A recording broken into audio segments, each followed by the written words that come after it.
Case حل ہو گیا، اب مجھے واپس جا کر رپورٹ کرنی ہے۔ میں نے سرسری سا جواب دیا، میں آپ کا بہت شکر گزار ہوں کہ آپ نے اس کیس میں میری مدد کی۔ سندل خان شکریہ برے لہجے میں بولا، میں چاہتا ہوں کہ ہم دونوں آج رات کا کھانا کسی اچھے سے ہوٹل سے کھائیں۔ اس کی سادگی دیکھ کر میں منع نہ کر سکا۔ شام کو وہ مجھے اپنے ساتھ ایک ریسٹورانٹ میں لے گیا جو اس علاقے کے لحاظ سے واقعی سب سے اچھا تھا۔ ہوٹل کا عملہ یقیناً سندل خان کو جانتا تھا، یہ وہ اس سے مکمل پروٹوکول دے رہے تھے۔ سندل خان اس پر بہت خوش ہو رہا تھا۔ کھانا کھانے کے بعد جب ہم باہر نکلنے لگے تو میں نے سندل خان کو یاد دلایا کہ اس نے کھانے کا بل تو ادا ہی نہیں کیا، تو وہ بولا اس کی فکر نہ کرے سر جی، ان کے ساتھ میرا حساب چلتا ہے۔ پھر وہ ادھر ادھر دیکھتے ہوئے بولا، کھانے کے بعد پان مل جائے تو مزہ ہی آ جاتا ہے، آپ ادھر ہی رکیے، میں ابھی پان لے کر آیا۔ کہتے ہوئے وہ ایک پان کی دکان کی طرف لپک گیا۔ میں سندل خان کے انتظار میں کھڑا آس پاس یوں ہی دیکھنے لگا۔ وہاں بہت زیادہ رش نہیں تھا۔ اچانک میں چونک اٹھا۔ ہوٹل سے چند گلیاں آگے مجھے ایک مشکوک انسان نظر آیا کہ اسے عورت کہیں کیونکہ وہ برقع اوڑے ہوئے تھی۔ مجھے جس چیز نے اس کی طرف متوجہ کیا تھا وہ یہ کہ حلیہ واقعات کے بعد کوئی بھی اکیلی عورت شام کے بعد گھر سے نہیں نکلتی تھی، اور دوسرا یہ عورت اسی قسم کے برقعے میں ملبوس تھی۔ عورت مشکوک انداز میں ادھر ادھر جھانک رہی تھی۔ میرے اندر کا سراغ رسا بیدار ہونے لگا۔ وہ عورت مڑی اور تیزی سے گلی میں گھس گئی۔ میں فوراً اس کے پیچھے لپکا اور گلی کے سرے پر پہنچ گیا۔ عورت تیز تیز قدم اٹھاتی گلی میں چلی جا رہی تھی۔ میں نے دیکھا وہ گلی بند تھی، بالکل سامنے ایک اونچی دیوار بنی ہوئی تھی۔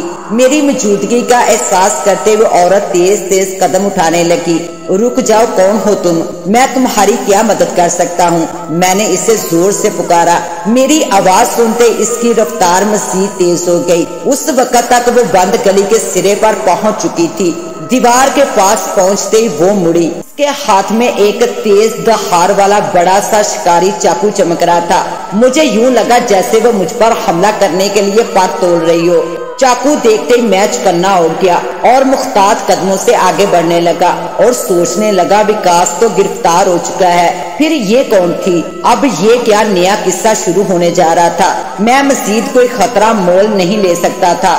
سے میں نے اپنا پستول جیب سے نکال کر اس پر تان لیا۔ پستول دیکھتے اس برقع پوش نے اپنا ہاتھ یوں لہرایا جیسے وہ مجھ پر چاقو پھینکنا چاہ رہی ہو۔ اس کا انداز دیکھتے ہی میں نے بے اختیار گولی چلا دی۔ زوردار دھماکہ ہوا اور برقع پوش زمین پر آن گری۔ میں فوراً اس کی طرف لپکا، مگر قریب پہنچتے ہی میرا دماغ بند سا ہو گیا۔ مجھے اپنی آنکھوں پر یقین نہیں آ رہا تھا۔ مجھے میرے حواس سن ہوتے محسوس ہو رہے تھے۔ دیوار کے پاس صرف ایک کالا برقع زمین پر پڑا ہوا تھا اور اس کے اندر کوئی انسان نہیں تھا۔ وہ کہاں گئی؟ اسی وقت مجھے اپنے عقب میں گھروں کی کھڑکیاں دروازے کھلنے کی آواز سنائی تھی۔ پھر چند بھاگتے قدم میری طرف بڑھنے لگے۔ میں نے مڑ کر دیکھا تو لوگ اپنے گھروں سے باہر جھانک رہے تھے اور سندل خان بھاگتا ہوا میری طرف آ رہا تھا۔ اس کی سانس پھولی ہوئی تھی۔ آتے ہی وہ پوچھنے لگا، کیا ہوا سر؟ گولی کیوں چلائی؟ میں تو آپ کو ڈھونڈ رہا تھا۔ آپ اس گلی میں کیا کر رہے ہیں؟ اس نے ایک ساتھ کئی سوال کر دیے۔ ایک مشکوک شخص اس گلی میں داخل ہوا تھا۔ میں اس کا پیچھا کرتا ہوا یہاں تک آ گیا، مگر شاید وہ بھاگ گیا ہے۔ میں نے اسے ٹالنے کے لیے بات بنائی۔ اب میں اسے کیا بتاتا کہ وہ عورت برقعے میں سے کہاں غائب ہو گئی؟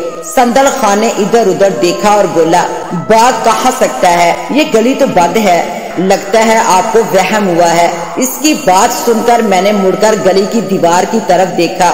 ایک بار پھر میرا دماغ دھواں بن کر اڑنے لگا۔ مجھے چکر سے آنے لگے۔ دیوار کے قریب پڑا کالا برقع بھی اب غائب ہو چکا تھا۔ جگہ یوں صاف تھی جیسے کچھ ہوا ہی نہیں۔ مجھے اپنی آنکھوں پر یقین نہ آ رہا تھا۔